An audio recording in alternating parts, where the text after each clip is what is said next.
Tech Yeah Podcast. That's pretty good. Dude, we were dead in sync, dude. Dude, we've been in sync lately, man. We're very in sync. I mean, we might have our periods on the same day this I month. I think our bodies are in tune as well. Which I like that. It feels good. I mind, feel like body, we're and spirit. Yeah, I feel like we're a part of something, that we're growing as not only the world's most favorite technological focused podcast, but also I like to use the term premier podcast. Premier's pretty good, but I kind of like favorite because you can't really dispute that, and it's a little bit more heavy. It's true, and we clearly are the favorite. So yeah, because premier, I can kind of say, you can kind of argue that, well, the premier, means that it's number one. And we're not quite yet to number one in terms of numbers, but we're definitely number one in terms of enthusiasm and love. Like, we have more love than any other podcast in there. Yeah. And I mean, I love this podcast more than the other podcasts I listen to. Exactly. I'm the same. It's the only podcast I work on and make websites for and post about on social media. Exactly. So, Tony, before we get to some AMD stuff and talking about one of my favorite topics, which is music, how has your week been? Well, to get started, this is actually episode 34. We're in the big time now.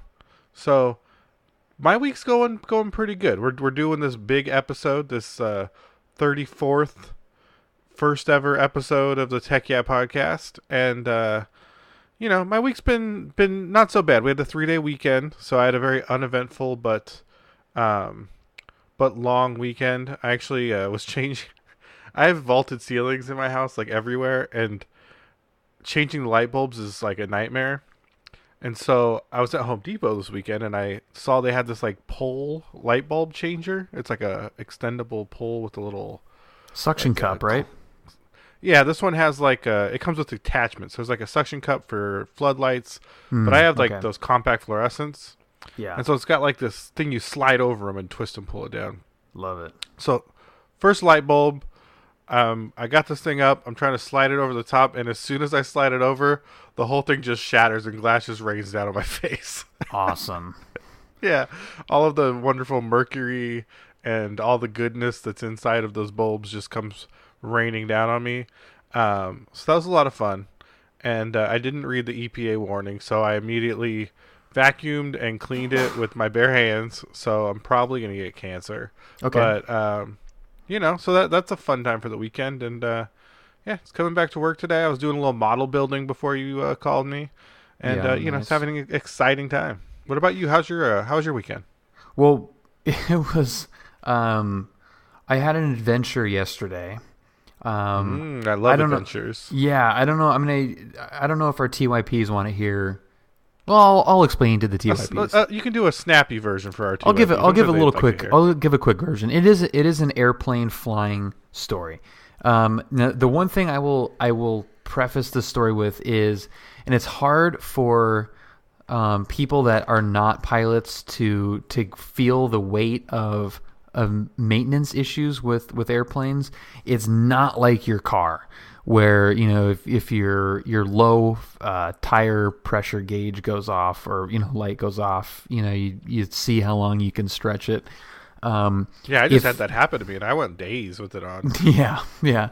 Like, if there's anything that looks even out of place on an airplane, it needs to be attended to right away. We take it very, very seriously. We do pre-flight walkarounds. We do all kinds of preventative stuff, and just every time you get in the car, or the airplane, you got to make sure you check as many things that are integral to the plane flying as possible. Now, falling out of the air is a real threat. It sounds like no duh, right? But in practice, it's really a different mentality than driving a car. So with that being said, we went to one of the two notorious airports in Southern California for difficulty and for remoteness. So Big Bear and Catalina are the two airports that are the toughest to get to if anything goes wrong at the airport. If you have a gear failure, I love Big Bear. Yeah, if your plane doesn't start, you don't want to get stuck there because it's a pain in the butt and there's not really many facilities there. And dude, Big Bear is gorgeous. Wow. Yeah, I love California. Big Bear is one of my favorite places. Yeah, it's really great, and I hadn't been up there before, so flying in there was a really cool way to see it for the first time. So anyway, we have this gorgeous, amazing flight up to Big Bear, and one thing about being at high altitudes in an airplane is its performance is degraded, and engines when they're hot don't like to start, and when they're hot and at high altitude they really don't like to start. So we refueled the plane, we started it up, we started a taxi to leave, and we realized we didn't sump the tanks, which means checking the fuel to make sure there's no moisture, any water in the fuel. So imagine filling your car up with gas, going under your car and checking the fuel tank to see if there's any water in the fuel you just put in the car. Like it's crazy the level that you have to go through.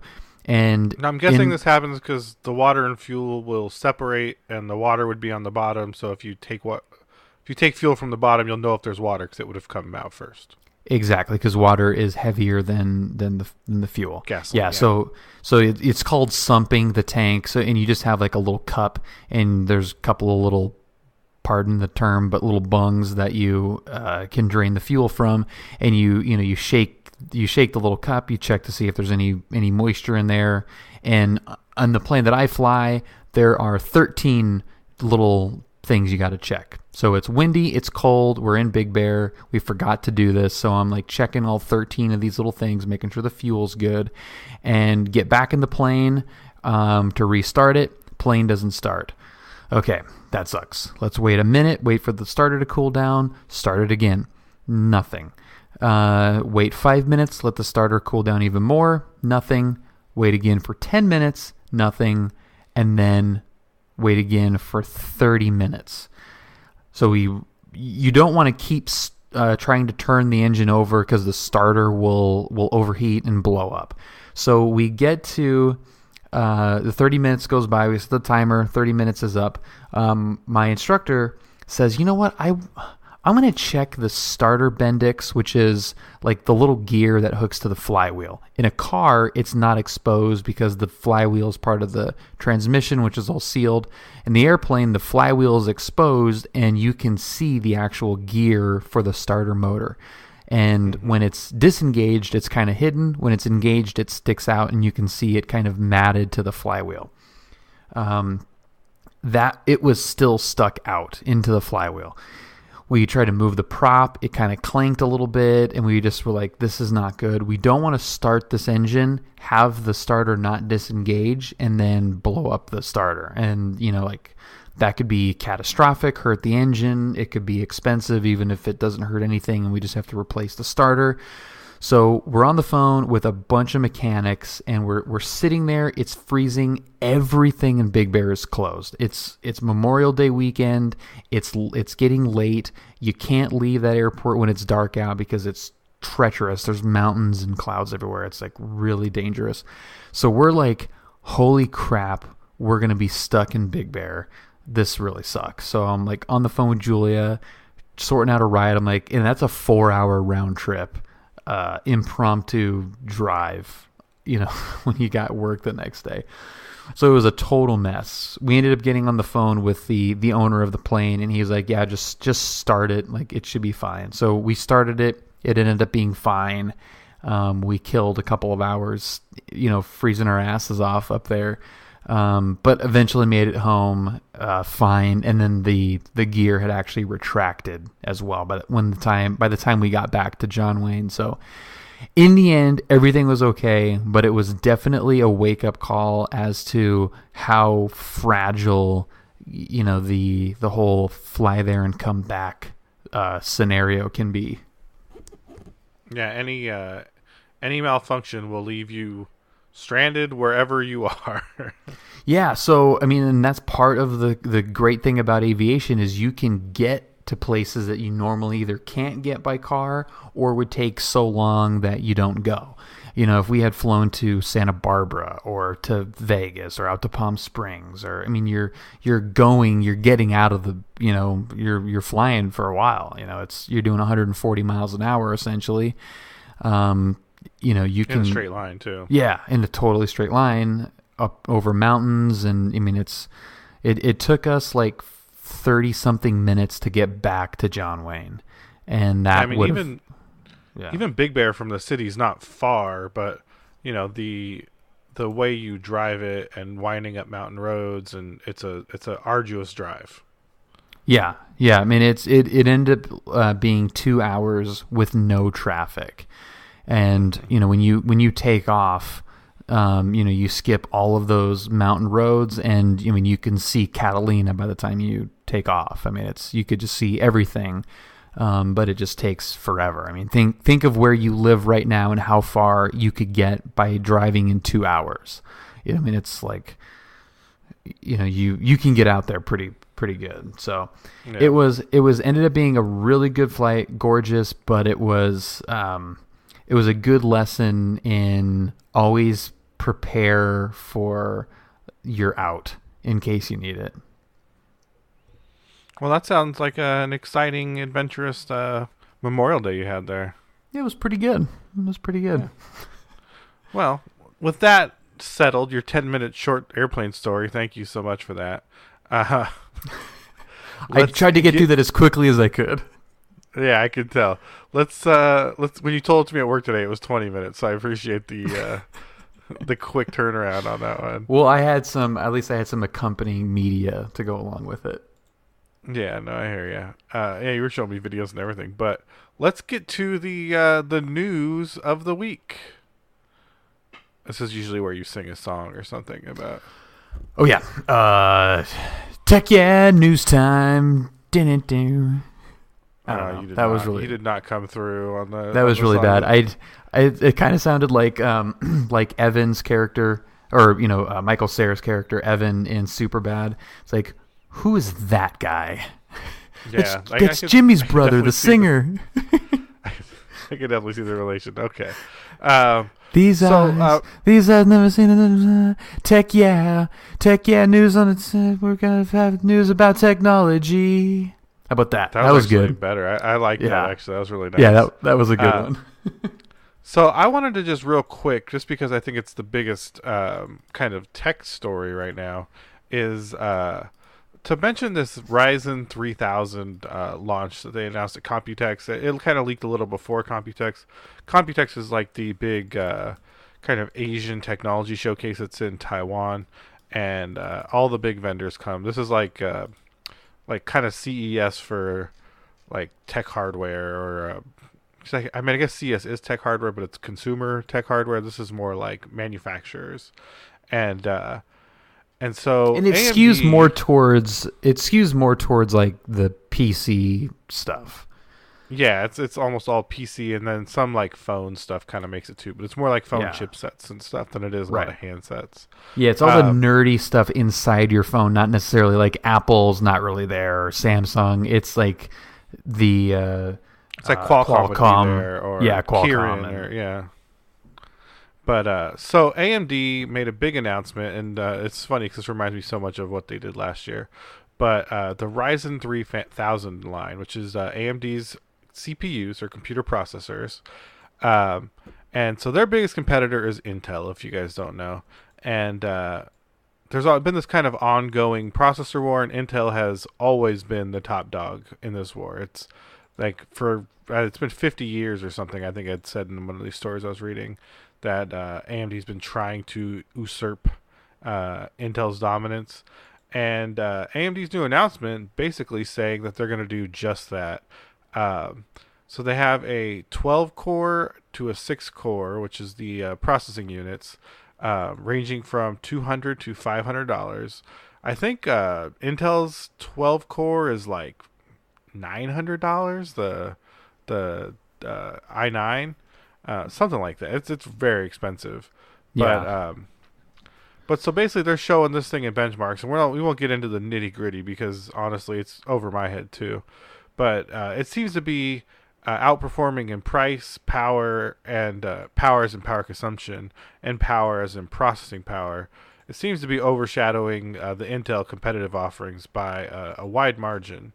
And this has been big news. Their stock is currently surging.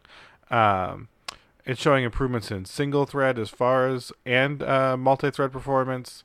So on the surface, this seems like huge news, and everyone's talking about it. All the AMD people are very excited. There's definitely a camp in tech circles that are big AMD fans, and they're all very hype about this, including stock speculation. But this reminds me so much of the initial Ryzen launch, which is this processor series. When this kind of happened then, too, AMD stock surged. They announced and showed benchmarks that they would outperform Intel in all these tasks, and ultimately didn't. When the chip actually made it to market. So I'm interested to see kind of how this turns out. It's an interesting story. I mean, I love competition, but I just have a hard time believing that AMD just sort of figured it out.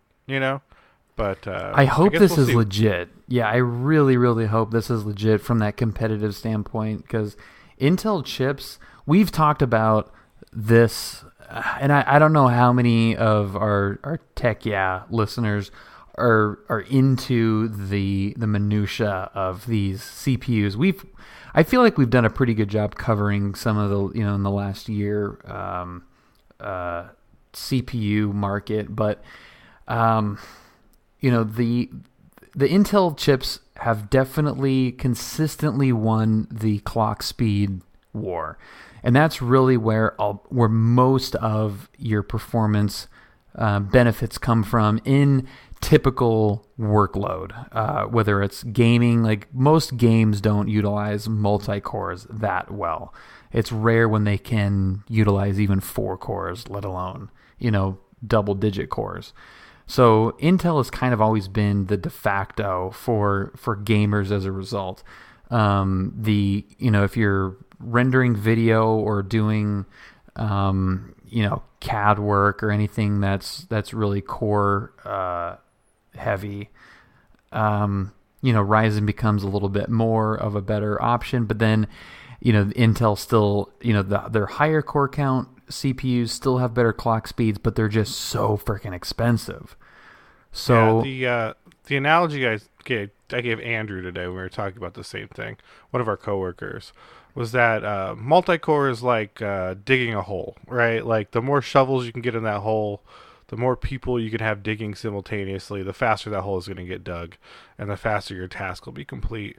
Where a single-core high performance processor is like hitting a baseball. Like when you need instant power, right? Like for things like playing games, right? Games are constantly evolving. It's not like a long-form task. Then you need something with a high, fast clock speed to snap that baseball and keep things moving, right? As opposed to multi-core, where you need a group that can all perform a single task and kind of compartmentalize that task and get it done faster. Yeah, exactly. Yeah, well put. And I'm looking at the initial stats here, and I'm looking at this Ryzen 7 3700X, and that's a 12 physical core, 24 thread, 4.2 base, and 5 gigahertz boost clock for $330. What? 3700X? Yeah, $330 for 5 gigahertz 12 core CPU. That's either going to break the market or that is total bullshit. Now, the store I'm looking at has the 3700 as an 8-core 16 thread. The 3900X is a 12-core 24 thread. And that's $499. Okay. Well, there's a classic example of early information. So I'm pulling this from Tom's Hardware.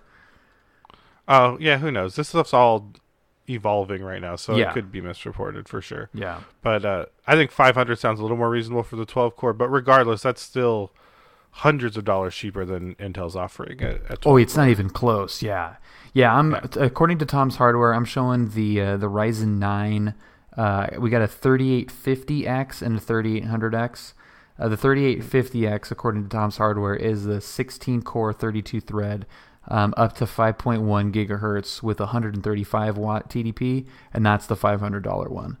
And it's $50 cheaper for the 3800X, which has a zero point 0.4 gigahertz slower boost clock and 10 less wattage on the TDP. So, I see what you're looking at too. I don't know. Yeah. My Extreme Tech one's from a day ago, so I'm going to believe that one. But that's fine. That's fair too. But that's kind of the nature of the stuff being announced as we're talking about it. Yeah. Regardless, it seems like they've found some clock speed improvements while not giving up any of their core count. So a bunch of magic silicone work going on in there that I just do not understand at all. If you look at the cross section of the architecture, it just is just nonsense. But they reduced the chips at 7 nanometers. 7 I think nanometers. 12 nanometers was the last kind of big improvement. So the smaller, it's funny with CPUs how like really the thing now is just kind of making them small enough so you can put more of them on a chip to improve performance. Like processors aren't that much faster than they were. Honestly, 5 years ago, even longer. I mean, we were doing 4 gigahertz processors for quite a while. It's getting them small enough so that they consume less power, and you can fit multiple on a chip, right? To kind of improve in the same size. Yeah, and it's funny that AMD has said that they're going to retain their same socket, the AM4 socket, until 2020. So, I mean, they're just going to. I mean, that's. It's only a year away, but I mean that's still a lot of development that has to be done on that same chipset. So they'll all be the same socket, same size CPU for at least another year, if not more. But this seems like it. I mean, at least it seems to have broken through. 7 nanometers is not.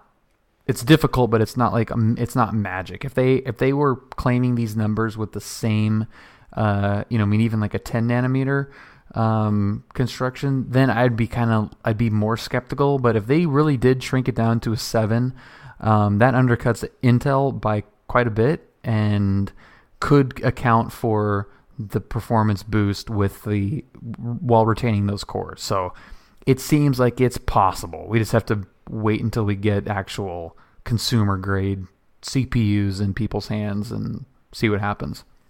Yeah, I'm interested to see how this goes. I mean, that's always kind of been the issue. I think with Ryzen's launch too, like the numbers look great, but getting them in people's hands, getting them to function that fast with the boards that are available and the memory that's available always seemed like a struggle for AMD. So, I'm interested to see how it works out. And, this could be a game changer. Anything that can push the technology faster. I feel like Intel has been had such an easy time just updating the chipset and then kind of adding a little bit of clock speed every round and charging so much more money for the processors that I welcome the competition. Absolutely. I really hope this is legit, because if it is legit, I'm building an AMD computer next.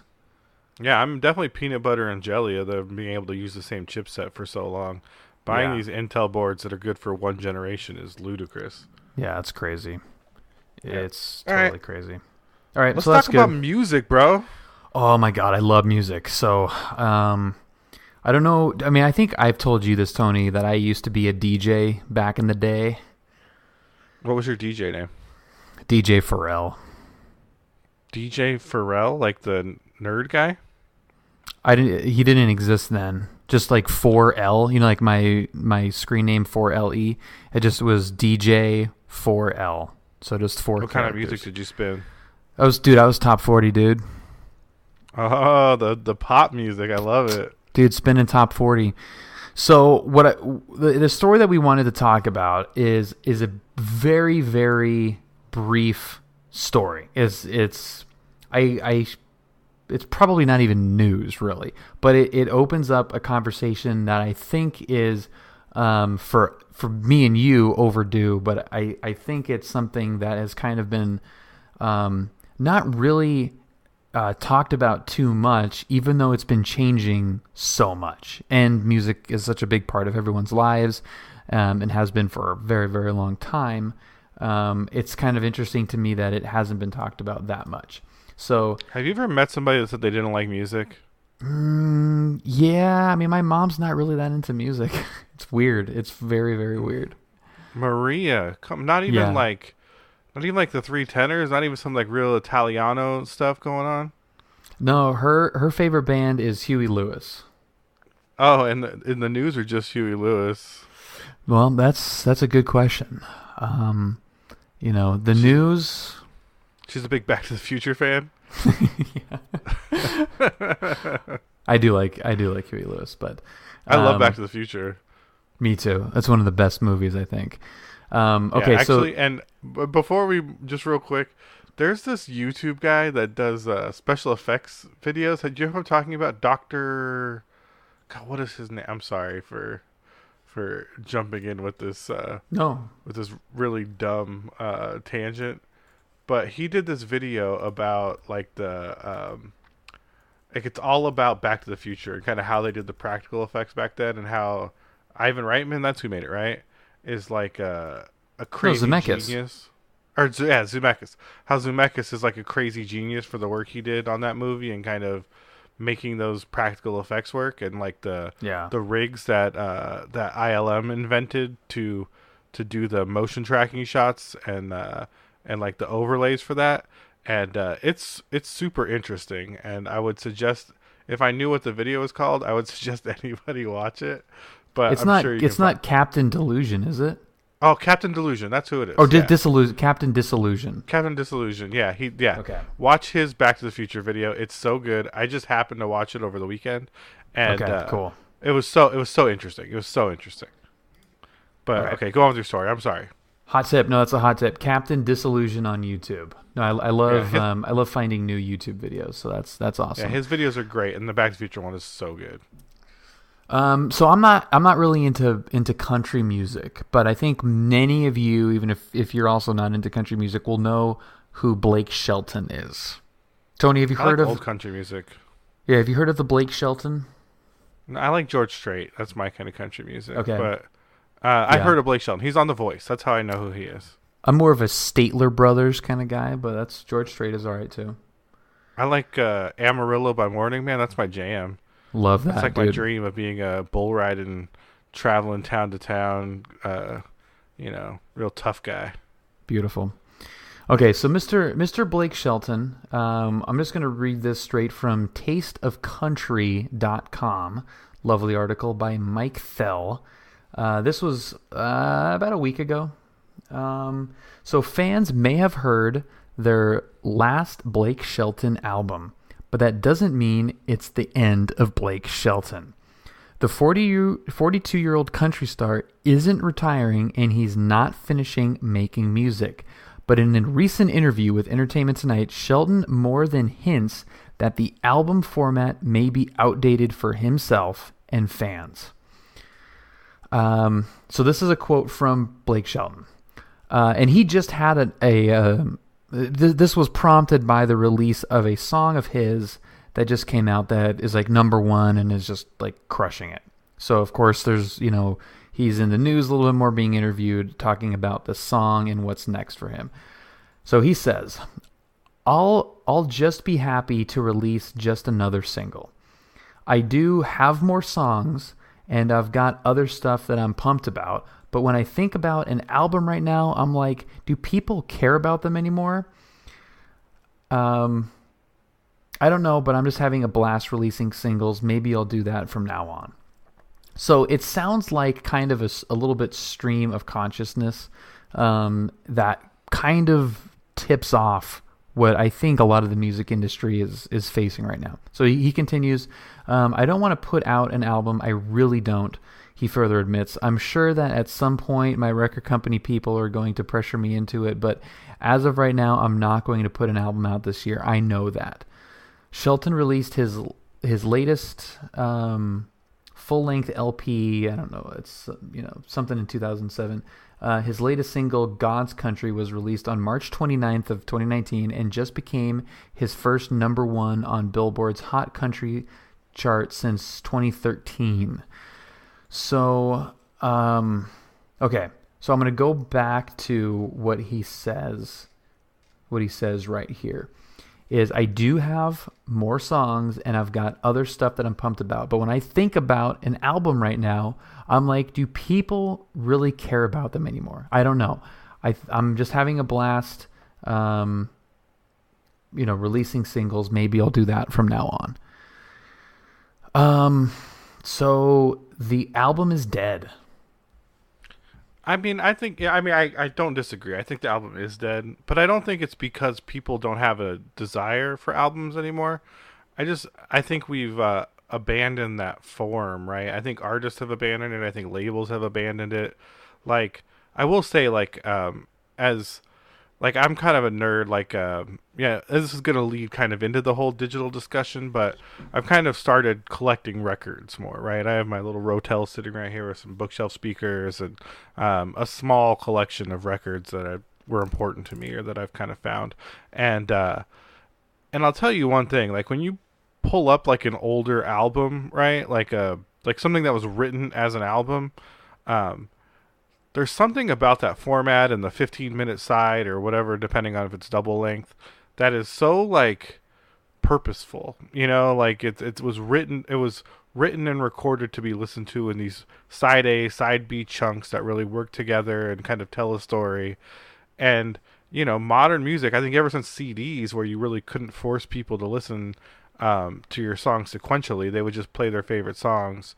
That we really just lost that kind of way albums were written and produced, right? Like, the storytelling is gone, and now it's a single world.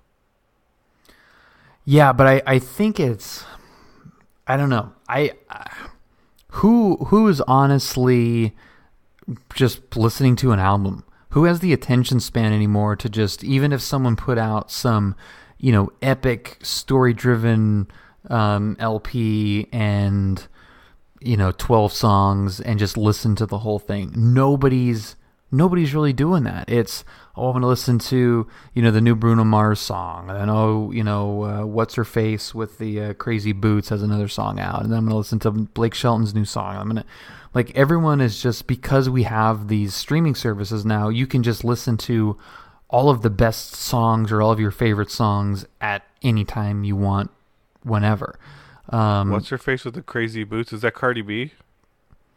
Yeah, that's who I was thinking of, but the chick with the Crazy Boots is probably more Lady Gaga. I like Lady Gaga. Yeah, she's right.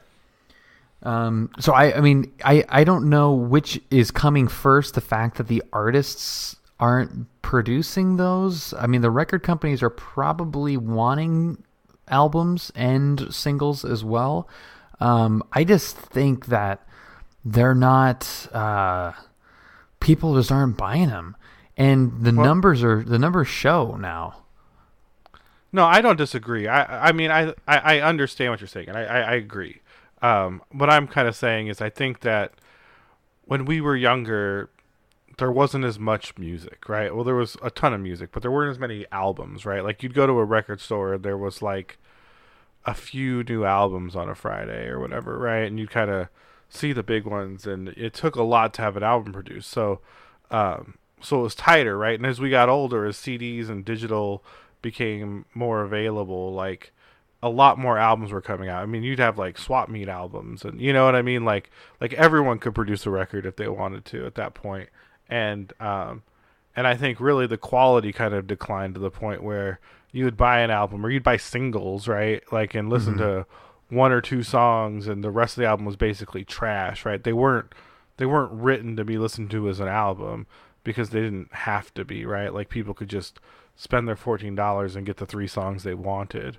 And as we've moved more and more digital, and that's become more and more available, right? Like people are continuing not to write albums that play start to finish in an interesting and an engrossing way. I mean, I'll tell you this, like, I know people don't do it. I know people don't have the attention span for it, but there really isn't anything better than putting on a record and letting it play through, right? Like while you're doing other stuff, like I don't care if it's John Coltrane or Radiohead or a Beatles album, right? Like whatever it is, like just putting it on and letting it play and kind of being at the mercy of it is so nice. It's such a nice change from the way we experience things like in modern kind of consumer culture of like I just want what I want and I don't care about anything else.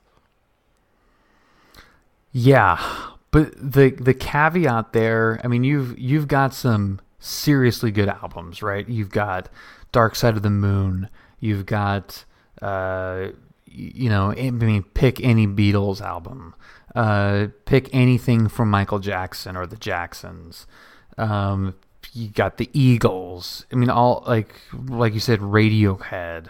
I mean, even some of like the Smiths or those kind of albums, which are like really really good songwriting and interesting stuff, and you can just play it all the way through because you're a fan of the artists and their writing and the compositions and the storytelling. But the key is that it's worthy to listen all the way through, and being a very amateur DJ and needing songs or like liking a song that's a top 40 song and doesn't have an album or doesn't have a single available or something. I have like plenty of albums that are just horse crap from the late 90s, mid to late 90s that are like they have one or two good songs and then the rest is just nothing. It's just R&B filler. And you can't listen to them. I mean, you cannot listen to it, and I think it's like the art form kind of suffers, and it'd probably be impossible to tell which came first. Like, is it the medium or is it the art form? It's probably a combination, but when you start getting further and further away from albums that are good enough to listen to all the way, and then you start to bring in iTunes where you could just pick your favorite song and pay $1 for it, pay $1.99 for it, and that's all you need. You don't have to pay $15 for the full album, and you're only going to listen to the one song anyway. Like I think that exacerbated it enormously and made it even harder for people to really sit down and try to write and produce a full album. Yeah, I mean, I think the CD was the death of good music. Like you really think it was the CD though?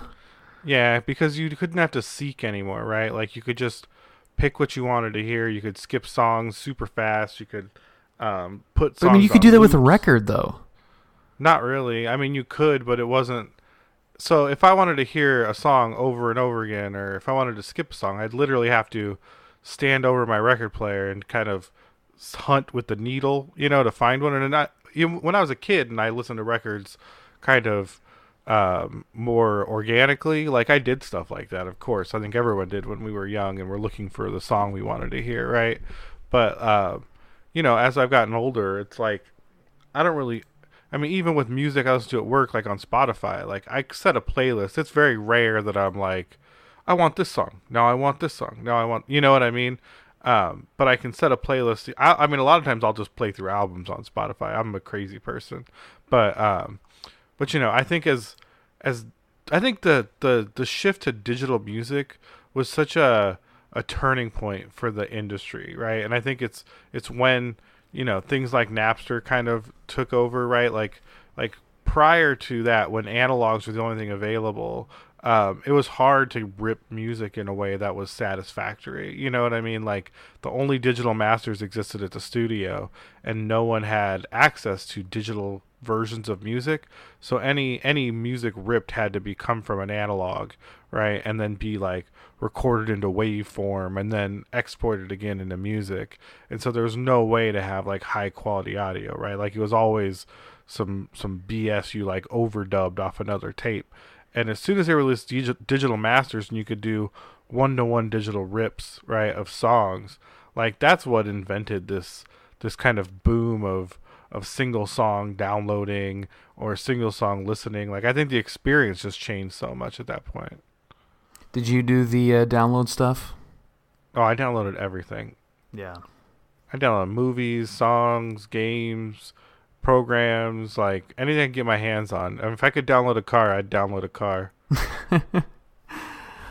It opened me up, at a time when, it was, one, a little bit harder to find some of the older stuff, and two, just didn't have the money to do it. Now there's like no reason to download music anymore. Honestly, it's so cheap to have your Spotify account or Pandora or just pull up something on YouTube, frankly, to download music. But I definitely partook in that.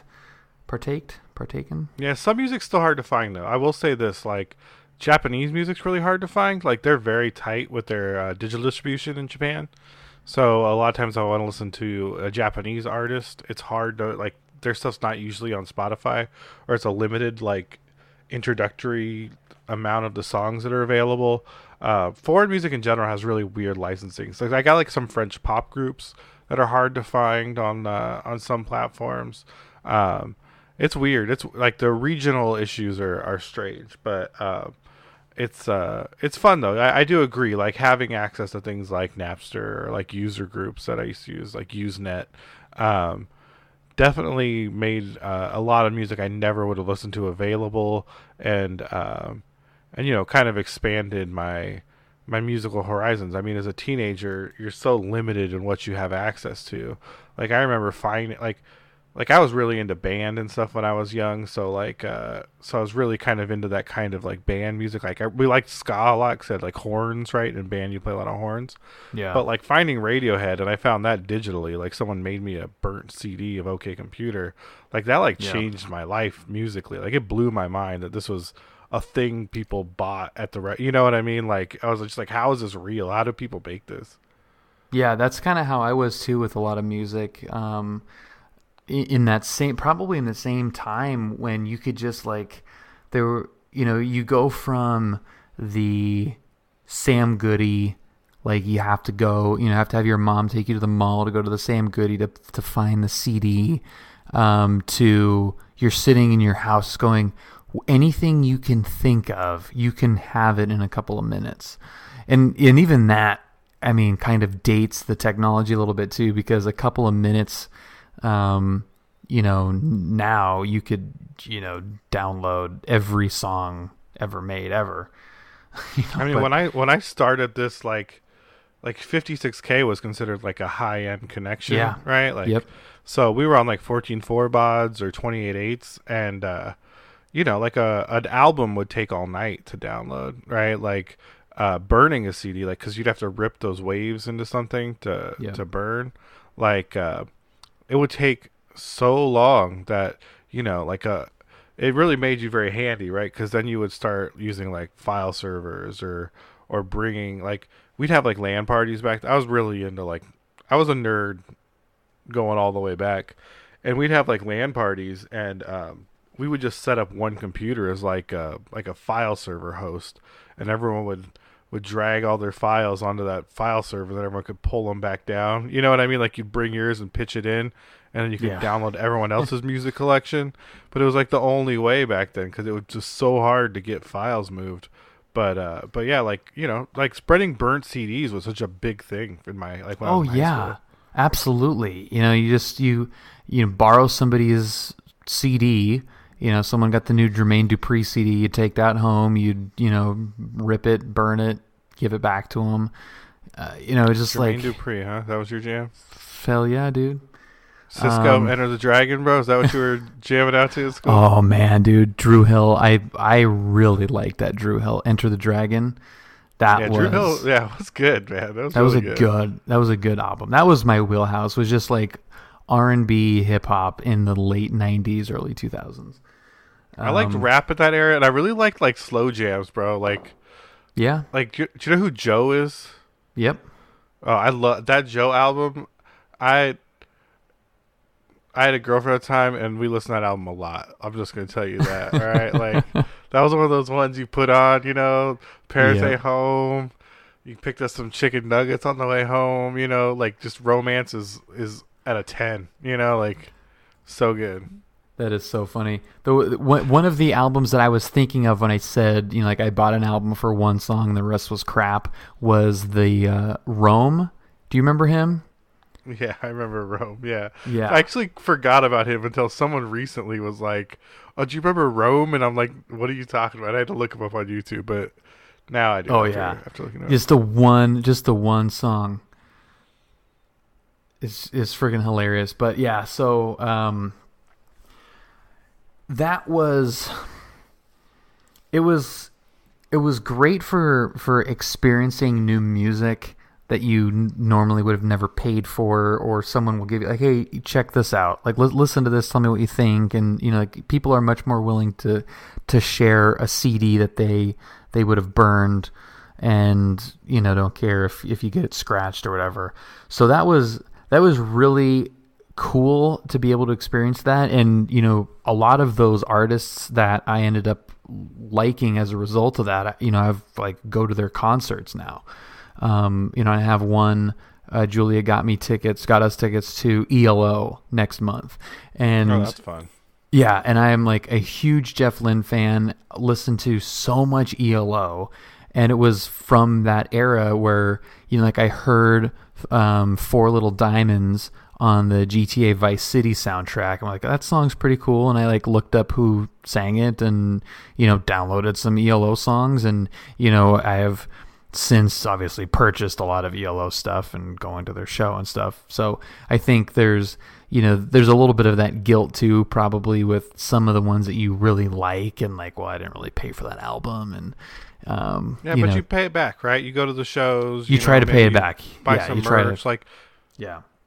That's why I don't believe in this whole, like, you know, the piracy is somehow like I understand like the premise that, you know, you shouldn't be stealing this stuff off the internet, but the reality is like that only stops the people that would have gotten ripped off by buying it anyway. Like people that are really into it, you're just creating fans that will buy tickets and want to experience your stuff in the future. So it's very hard to rationalize that like somehow you're robbing these rich people of their hard-earned money. Like, you know, it was just so funny having Lars be like the face of like anti-piracy when he's from the hugest metal band of all time that is right. Just ridiculously wealthy, right? And you know, he's like, I'm standing up for the little guys, but it's like little guys want anyone to listen to their music. You know what I mean? Like they're just dying to get exposure. And you know, I agree. I hate that argument that like exposure is your payment, you know, but the reality is at that level, like that's what you need. You know, like I make this podcast and exposure is the only payment I can expect for it, right? Like I do something I like, I learn to do it better, I put it out there, and you know, I'm glad to get exposure. I'm glad that anyone wants to listen to it, and hopefully I can be wise enough to leverage that in the future, right? Like it not everything can be your payday, you know. But listen to this. This is kind of where it gets a little bit tricky, at least from like a personal, you know, survey of one standpoint. So this was from digitalmusicnews.com from last year, actually, July of 2018. So these numbers have actually grown, but I just, you know, couldn't find a more up-to-date article that was as clear as this one. So again, this is July 2018. It says, just this week, Nielsen Music put some numbers out on the meltdown of digital downloads. During the first half of 2018, sales of song downloads tanked 27% to 223 million from 307 million during the same period in 2017. Separately, album downloads slipped 21% to 27 million units, down from 35. So those are just digital downloads. Now you've got that story about, you know, the fact that CDs and album sales are actually passing digital downloads. So they're like retaking digital downloads. sales wise. But here's where it kind of, it's like I don't know where this takes us from an art sustainability standpoint. The streaming has notoriously been not lucrative for record companies and for artists. They get like pennies compared to what they got before for the digital downloads. So if you sign up for Spotify and you listen to, Bruno Mars, he gets just like a couple of cents compared to, whatever percentage Apple gave artists. It was like a substantial percentage of that $2 or whatever it was. But here's an example recently. I fell in love with this new song from Beck called Colors. Really, really cool song. I heard it. I tried to actually find out who sang the song because it was like on a radio show, and they use it as like a bumper song, so they don't really say what it is. It's just like they play 8 seconds of it, and you have to figure it out. So I actually, when they get into your head and they don't tell you what it is they put in your head. It's happened a couple times, and there's one song that I still haven't tracked down yet, and it's driving me crazy. But I actually was able to Shazam this bumper song, and there was enough of it there that Shazam picked it up, which Shazam is unbelievable. Their algorithms are crazy. It picked it up. Beck Colors. I'm like, awesome. I finally found the song. This is great. So the first thing I did is I went to YouTube and I looked up the music video, and I saw the official music video. It's actually directed by Edgar Wright, who directed like Shaun of the Dead and those Simon Pegg movies, and Baby Driver recently. Baby Driver, that's what I was going to say, yeah. Yeah, really, really good director. And the music video is almost as captivating as the song is. So I just like love the video, love the music, loved just the whole thing. And I've probably watched that music video, I don't know, like 20 times, and I've never downloaded it. I've never listened to it in my car. I've, plugged my phone in with YouTube on and some, home speakers, but I haven't bought it. I haven't stolen it. I watch it on YouTube where it's been posted by the artist, and that's it. How do you sustain an artistic career with that model? Yeah, but the artist can leverage those views. You know what I mean? Like that's the thing. The artist is getting paid for those views. I mean, especially on YouTube. Yeah, if you listen to Spotify, they're not getting shit for it. But at least on YouTube, there's ad revenue for each. Like, I know you're probably using AdBlock Plus and not watching the ads, which is I do it too, but it is kind of a dick move because... No, I am not. I actually do not have ad blocker. I don't use that on anything. But, so, they're getting revenue on every watch, right? Or every time that ad rolls, like they're getting revenue.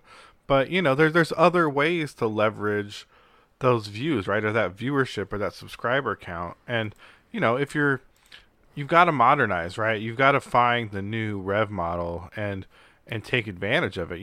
Like look at like an artist like Drake, like love him or hate him. I'm not the hugest Drake fan, but he is like the modern kind of super artist, right? He uses social media and brand deals and all these ways to kind of supplement his finances and to kind of build an empire using impressions as like his currency, and yeah, I mean, so if you want the old model to continue to pay you in the old way, you're going to be left wanting, but if you're willing to kind of explore this new media and find ways to grow, then the sky's the limit. I'm surprised we haven't seen more artists live streaming, right? Like think if Beck went on Twitch and just like wrote songs or performed music, or you know what I mean, like you don't think you could get tips for that, and you know what I mean, like, or subscribers or any, there's so many ways, so many monetization models right now, that people will come out and people will give you money. If Beck had a Patreon and you loved his song, or if he even had an easy avenue for you to give him give him $1 to $10 if you like the song, like whatever you want. Send me 50 but cents. I do. Right? But that's the thing. That's the thing is I do. Like I could go and digitally download that song and have that song, have the hard copy, digital hard copy on my phone. But you don't care about buying that product. That's the difference. You know what I mean? Like when it's a transaction for a product, it's like why? Like I don't need this, right? But at some point, it's like if when you watch that music video in time, it's like here, click here to just send $1, and it'll automatically, like Google Pay or whatever, right? It's the transaction that makes it cumbersome, right? Like and that's what we need to get past. That's why systems like Twitch are so good, because you invest in bits or whatever like payment model you want to invest in, and then you can choose to divvy it out how you please instantly, as opposed to like, oh, get your credit card out and plug it in. What's your expiration date? No, I don't want to use this card. Like that's where we get hiccups in how we participate or participate in the art we enjoy's lives, right? Like I definitely go out of my way to purchase things I really like. Like I loved that Spider-Man movie last year, Into the Spider-Verse, right? And I watched it a bunch of times. I got my friends to go watch it. I thought it was the best movie of last year. And when it came out for digital, I bought it. When it came out on Blu-ray, I bought it again. And not because I wanted 2 copies of it. I've never watched. I have a PS4, but I've never watched the Blu-ray of it. It's in the wrap, right? But I love that movie so much, I just couldn't resist giving it more and more money every chance I could, because I'm just a believer in it. And I think and it's because it was through Amazon. I just saw it and I was like, one click buy. Like I want this thing. I want to support this thing, right? And I think that's where we need to get to with these kind of models, right? That's why people like Patreon. It's the same thing. You're already signed up. Your payment method's already in there. Here's $1. Thank you for what you do. Yeah. Yeah, that's fair. I mean, I think, like the Drake model only works if you're Drake, and if you're using impressions, you need a lot of them. So you have the independent artists that are, that maybe never make it big, in any real measurable way, but maybe in the past they had like a regional following and people were, buying their records or buying their CDs out of their trunk. That whole model where it's truly an artist that has like a really niche, style or genre or something that is supportable by local people. Now, I know the argument is going to be, well, those typically are kind of more hipsters and they're probably the ones buying up the records and CDs now anyway. But it wasn't always the case. I just think you can give them more, right? Like, I think I get what you're saying, but like, for one, if the CDs are the only thing that would have sustained you, you weren't going to make it anyway, right? Like, well, I don't know. I mean, artists don't get that money. Artists didn't make CD money either, right? Like, record labels got CD money. Like, artists notoriously didn't get paid for CDs. And I don't have the numbers in front of me. I'm saying that anecdotally from right. A lot of things I've heard. Yeah. But but like the Drakes of their time, like Puff Daddy, like Master P, like Suge Knight, and those, Dr. Dre, those guys, they were successful. One, because the music was really good in volumes. You didn't have 1 or 2 good songs. You had full albums of good music. So that's number one. You need that. And second of all, they had their own record labels. They were, obviously like Bad Boy Records was part of, I think, Sony. No, I'm going to say something wrong. I can't remember who they were now. I used to know that. But, Master P, there's No Limit.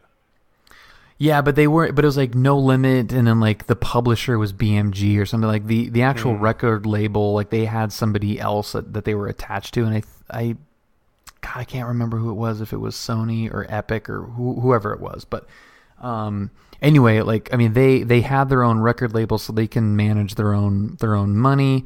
I mean, and even Suge Knight had everything in his name, and he like would pay out Snoop Dogg, his checks.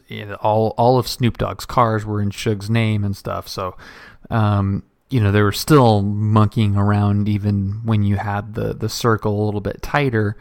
But still the money was being made from the music. It was being made from people buying the CDs. Like they wanted you to buy the CDs, and then they wanted you to come see them when they're on tour.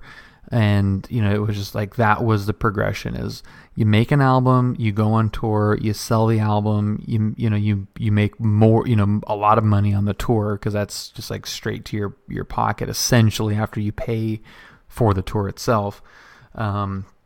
And now it's like, if you're just an artist, if you just want to make music, like you're Joni Mitchell, or, somebody that just, or like, Simon and Garfunkel kind, where it's just, you're sitting there with a guitar and a piano or whatever and making music. That's all you wanted to do.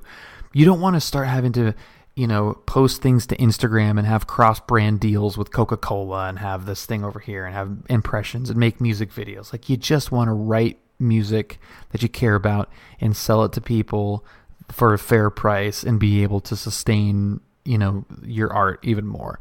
And the further we get away from that model, I think the more, I don't want to be too disparaging to other genres of music that I just don't like right now, but you're gonna have more Nicki Minaj's and less Radioheads, because it just won't be financially possible for those other alternative bands to exist. I think the opposite's true. I'll be honest. I think I think in a previous era, like, Joni Mitchell, not because of her amazing songwriting, but because someone was willing to fund her ability to get her songs to the masses. You know what I mean? Like, the right person heard her music and decided it was worth showing to people, right? There was no opportunity for her to self-publish. There was no opportunity for her to create her own following, right? And in this modern era, right, like look at fucking Justin Bieber, man. He just made YouTube videos in Canada, and is now probably one of the 5 biggest artists in the world. It's an amazing time right now for creatives, I think. And I do think that there's a certain level of like you kind of have to be able to market it. And I don't think you need to like go crazy or like do anything, but if you need that $15 from every person that likes your music, then there's ways to get it. You know what I mean? There's things you can offer, and it might not be a lump sum. It might be you get people to give you $5 a month to be on your Patreon, and by doing that, they get rough cuts or raw versions of your music, or you answer questions or whatever, right? But it's a different era. You have to be more connected, and maybe you're right. This kind of enigmatic artist that you don't really see or hear from, but makes crazy music, and some label puts it on a package and sells it to you, and everyone gets super rich. Like, maybe that era is over, or those types aren't going to be what we hear anymore. But I think if you're a young indie artist that makes dope ass music, and you got the chops for it, like, you will be more exposed now than you ever could have dreamed of. And I think that's powerful. And I think that there's definitely ways to leverage that and to make that money. I guess.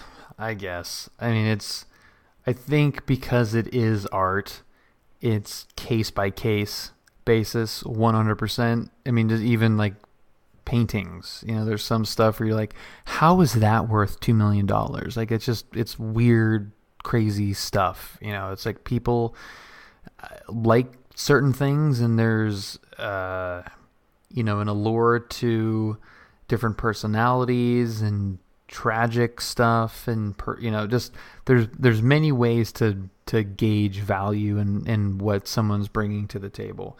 And I'm really thinking more of the kind of the in-between acts that aren't selling out huge arenas, that aren't on talk shows and getting a bunch of exposure, but maybe were on some like random rotation at a radio station or on MTV, and had a new song that people really liked, like Fiona Apple.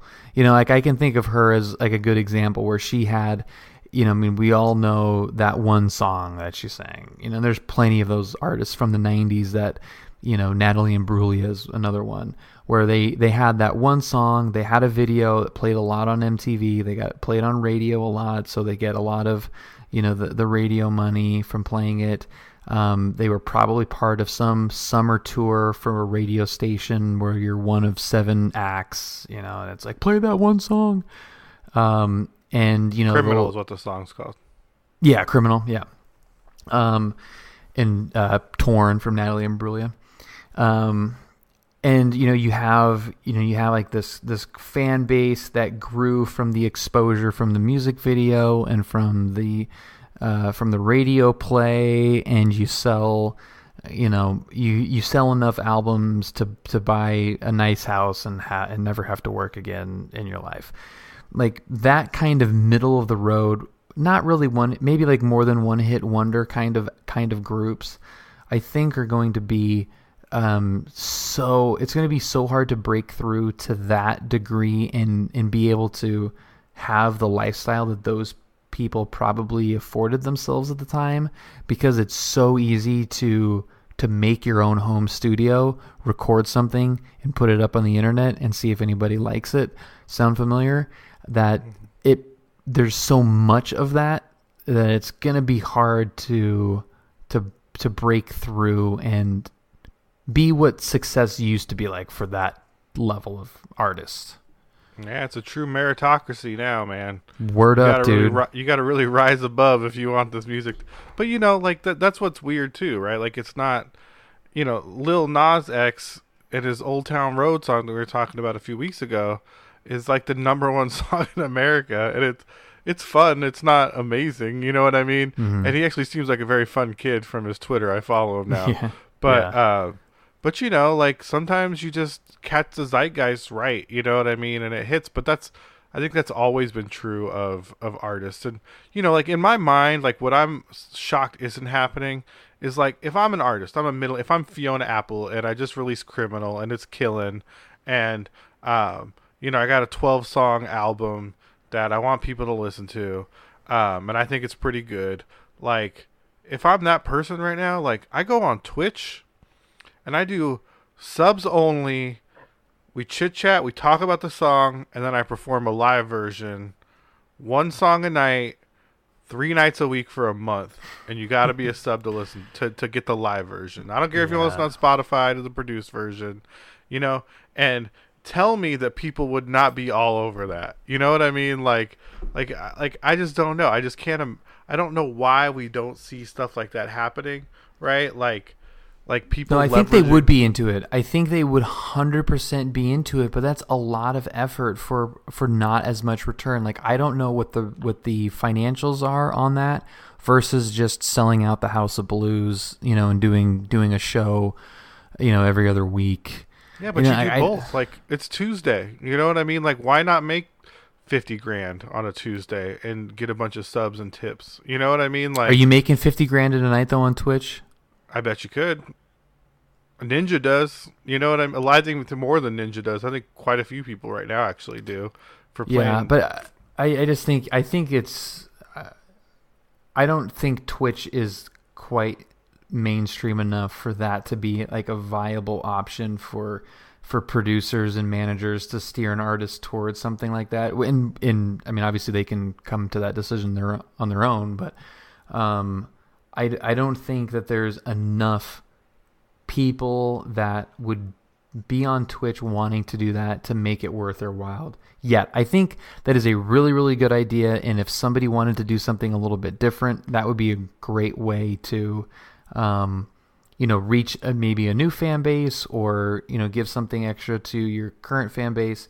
But I don't think that's going to be replacing Fiona Apple's however many million units she sold of Criminal. I think it would make more money than the records made if you did a regular twice a week live song. We go through the album week by week and you talk about the songs and what you wrote them for and how they made you feel or who you worked with on the music, and maybe you have a special guest every once in a while. You post that on your Twitter or on your Facebook or whatever, and it doesn't matter that people are on their Twitch. They're into you. Like, they'll come. You know what I mean? And Twitch will give you some sweet front page exposure because you're blowing up their spot, right? Like, you're putting them in the mainstream. Like, that's what I mean. Like, there's a lot of ways. That's all I'm trying to imply here, is that there's a lot of ways to leverage this fame or this short-term notoriety to really take it to the next level. And you're right. Like, for labels and managers, like, they don't want any part of that, right? Because they lose control of their artist, right? And that's really the problem, is that you have these money vacuum people that are gatekeeping the entire process, and they don't want anything that is artist owned and gives them direct exposure to audiences, right? Because it just shows how unnecessary their 10 and 20% cuts are on top of everything, and their giant cuts of album sales and event production, right? I mean, that's why so many comedians are getting so rich right now, right? Because they're able to work outside of these like giant label scopes and work either directly with a manager or directly with Netflix or venues to produce these specials and make a bunch of money, and so I just think it's interesting. I just think it's interesting to kind of see how the paradigms change and see who embraces the new paradigm versus who's kind of concerned or scared that it's changing.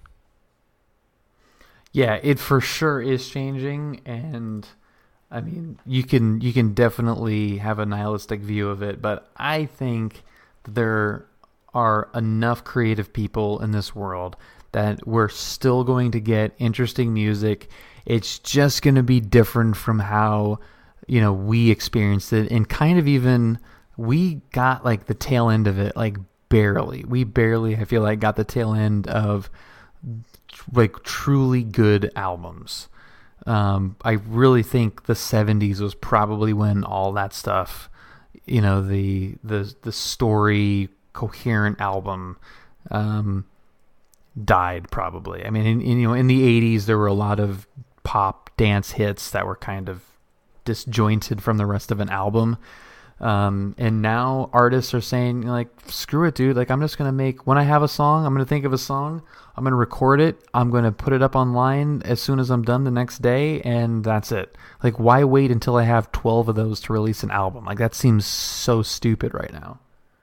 Yeah, I think it's a generational thing, too. I mean, I agree on what, as far as the format, but there's always going to be great music. It's going to come in different forms, right? I think, if you were Tchaikovsky and you were writing, super long operas and, you know what I mean? You heard music from the mid-1900s and, you'd be like, what is this? It's only an hour. Like, it's trash. There's not even any woodwinds in this song. Like, how could anyone listen to this garbage? And I love Tchaikovsky, actually. Like, I think his ballets are amazing. But I just think it's going to evolve. It's going to evolve with the times. And, I think we will see, like, true talents kind of come out of every generation, or people that last and stick with us. But, the format's definitely changing in the way we get that from them. But, absolutely. All right. We've been going deep. We're like an hour. Oh, this is good. This is good. This is a lot of fun. The Tech Music critics. Oh, I love this topic, man. This is, I think we found some common ground here. We might have to come back to this. If you enjoyed this conversation, please email us at techyeahpodcast@gmail.com. Let us know what your favorite album is to listen to beginning to end. If we get any good submissions on that, we might revisit this topic and come up with our own favorite albums. But I think that could be pretty fun. And what I'd like to do, and this is something we could do on the video, or it depends if we get feedback on it or not. When you were talking earlier, I really thought about like music we were introduced to from like video games and movies, right? Like, because you mentioned Grand Theft Auto, and I immediately was like Tony Hawk Pro Skater, and and Rock Band or Guitar Hero, and then I was thinking of Huey Lewis and all the great music from Back to the Future. And then I was like, I was listening to the Goonies soundtrack last week, and the Goonies Are Alright song is amazing. It's so good. So if you got any of those that are just like buzzing in your ears right now, send an email to us, techyeahpodcast@gmail.com. You can go to techyeahpodcast.com. Techyeah.pizza is our fun URL, and you can find all the links to send us a message there, and we'd love to hear from you.